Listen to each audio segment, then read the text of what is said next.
Welcome to Mystara for one of the biggest catalysts in the history of the known world, the Alphatian Spike Assault. The invasion into Thyatira City saw the fall of two incompetent emperors and the rise of the current-day leadership in the form of Thin-Call and Ariadne. It was a defining moment for both empires, showcasing their strengths and most significant flaws. For Alphatian, the invasion was doomed to the indifference of the great wizards, who refused to provide the support needed to guarantee success. For Thyatira, the corruption of their leadership allowed for the invasion to reach their capital, dooming the imperial family until enough of the self-serving nobility was killed off and the remaining competent officers could turn the tide by rallying the legion, with a little bit of help from a future emperor. Grab your tridents and spathas, people. I'm Mr. Welch, and we've got an empire to save. In 960 AC, the relationship between Alphatia and Thyatira was waning. The two great empires had never been at peace. Instead, they restricted their battles to the Isle of Dawn to avoid a larger conflict. The empires did have trade agreements, and embassies were established, but little in terms of diplomacy happened between Thyatira City and Sundsvall. While the Isle of Dawn was where any flare-ups would occur, Thyatian pirates were growing bolder and striking Alphatian shipping closer to the continent every passing month. Emperor Tilian IV of Alphatia demanded the raids stop, as well as the constant smuggling of goods that were getting around Alphatian tariffs. Gabrionis V of Thyatira claimed that the empire did not sanction the pirates, and the smugglers were an Alphatian taxation issue they needed to deal with themselves. Both empires were in decline in the years leading up to the Spike Assault, each facing issues that had long plagued their societies. Alphatia's ruling wizards were almost completely disassociated with running the empire. The Grand Council of Wizards' attendance rate was less than 10% in most meetings. Zonga addiction was at an all-time high. And worse, the commoners were ignoring many of the laws that were in place to keep them from rising in power. Tilian IV was a hands-off ruler caught up in his own interests with little desire to handle the duties of his post. When he finally decided to stand up to the Thyatians, he could only rouse support among the powerful nobility with threats and blackmail, causing his vassals to push back even further against his rule. Thyatira was in the grips of numerous corrupt senators before the war. Gabronius was an artistic man who let the military run itself while he focused on beautification projects and his works of art. In his 40 years as emperor, he never once initiated a conflict, believing that the reputation of Thyatira alone would deter any threats. Because of this, the legions were divided between incompetent generals, most of whom were senators, nobles, or the wealthy elite who had purchased ranks for themselves or their family members. Actual competent officers were restricted to the lower ranks, and worst, pushed into the furthest regions of the empire where their constant complaining about the lack of discipline, supplies, and quality troops couldn't be heard. While the elite First Legion was stationed in and around the capital, they were primarily used as bodyguards for their self-appointed generals or set pieces for their galas. It was the perfect storm for a war that would showcase the flaws of both empires. Tilian, in an attempt to appear decisive to his nobles and subjects, started making plans for the Spike Assault. His ultimate goal is to take Thyatira City and install a puppet ruler to follow the demands of Alphatia. While he's not military-minded, he does understand that a direct assault would result in all of the legions of Thyatira descending on his force. He has to divide his opponent's attention so his army won't face the legions at full strength. Tilian first turns to espionage and treachery to enact his plans. He knows many in Thyatira are only out for themselves, and he's going to have no problem finding traitors to assist in his plans. Agents reach out to Yuri Molotov, captain of the Order of the White Drake, the protectors of Thyatira City. Yuri was a native-born Trollodar and was offered the throne of his homeland if his order didn't resist when the invasion started. The first stage of the Spike Assault starts as another skirmish on the Isle of Dawn. Instead of a single regiment pushing against their opposite number in a single fort, Alphatia strikes in half a dozen locations with entire armies. The Empire had moved large numbers of their forces in secret for the attack, and the initial assault went beyond Tilian's expectations. Newkirk, Kendach, and West Portage fell within weeks of the attack. Thyatira responds by redeploying their legions to the island to retake their losses, except for the ones deployed near the capital. Those are still needed to guard senators and look good when they hold parties. The Thyatian response wasn't swift, but it was going to be overwhelming.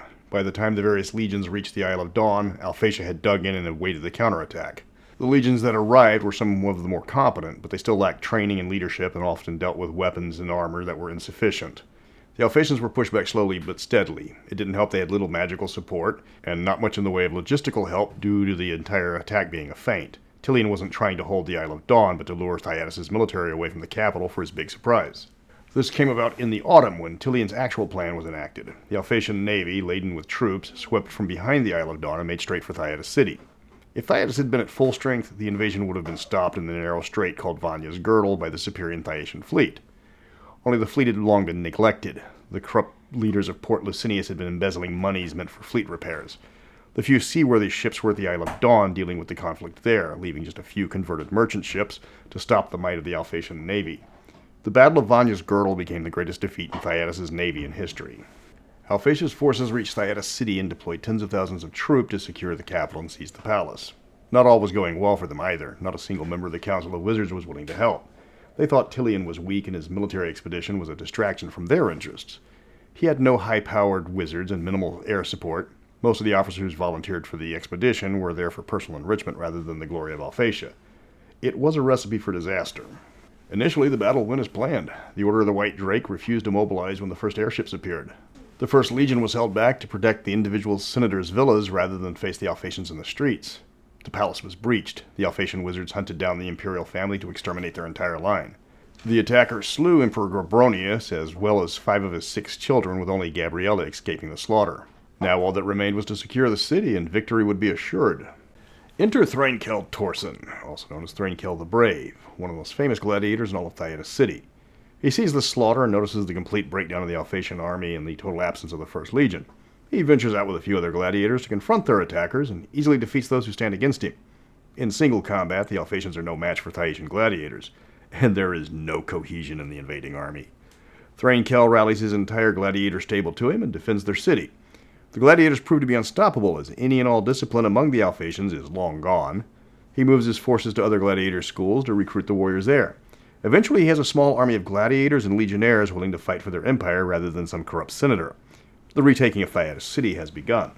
Thrainkel's palace of the Imperial Palace was not as straightforward as it seemed due to the fires from the battle and active pockets of resistance from Alphatian units who started to realize that people were starting to fight back.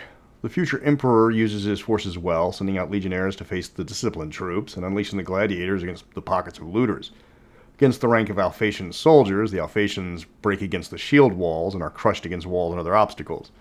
The gladiators put on a show versus the pockets they face, terrorizing the drunken and out-of-control warriors by executing them in ways that would have drawn standing ovations in the Colosseum. Soon the Alphatians in the streets are dead or routed, and Thrainkel has a clear route to the palace. The Alphatian forces occupying the Imperial Palace are surprised when an impromptu army of gladiators and soldiers smash through the front gates and start slaughtering any enemies they can find.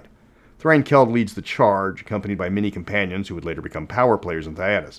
Accompanying him include Triella Tientang, future Duke of Mosidius, Augustine Nuor, later commander of the Pearl Island garrison, Layla bin Nadir, later commander of the Telak Bir Legion, Aper Octavian, who was awarded a Senate seat for his bravery, and Philopus Abete, another future senator, though not one of the good ones. Leading the legionnaires was Davos Astromentes, a mid-ranking officer who after the battle would be promoted to lead the First Legion for his gallantry. Astromentes was serving under the corrupt general of the First Legion, who was rather heroically holding the Legion back to protect his own mansion. Despite protests to go out and fight, the general decided that his own personal safety was more important than that of Thyatira City. Unfortunately, later in the night, he slipped and fell onto several swords held by his general officers, and in a strange twist of fate, accidentally decapitated himself. The legionnaires decided to honor their late commander, despite his tragic death, by actually going out and joining the fight. The battle for the palace was brief. The Alphatian leadership had no idea how badly discipline had broken down in their ordinary troops, and they didn't expect organized resistance, especially from gladiators and slaves. Thrainkel's forces went room by room looking for Alphatians, and those that didn't teleport away were killed to a man. Princess Gabriella was found in the company of the Alphatian commander, who decided to keep her as a slave and his personal war trophy. After ensuring she was safe, Thrainkel left her some bodyguards and secured the building. In a single day, the Spike Assault had sacked Thyatira City, and in the space of a single night, the invasion had been repulsed by a gladiator from Oceansend and an impromptu army. Thrainkel would quickly organize Thracian troops after the battle to prevent a counter-assault. Astromentes claimed that the general of the First Legion had died in battle against the Alphatians, and he took over once his commander fell. It was apparent that the legionnaires had niedermiered their general, which should have gotten them executed. Thrainkel took this bald-faced lie as the truth, needing competent officers more than public executions. He had more than enough of them scheduled anyways. The future emperor even gave the dead general honors to maintain the lie. Astromentes responded to this promotion by purging the ranks of political appointees and incompetents. Thrainkel would, of course, become Emperor Thinkal, and within 3 years, the Alphatian gains in the Isle of Dawn would be reversed. Tilion would be forced to retire over the debacle, allowing his daughter, Ariadne, to assume the throne. Emperor Thinkal would then begin an effort to return the legions to their old glory, though he would maintain the peace between the empires for another 40 years.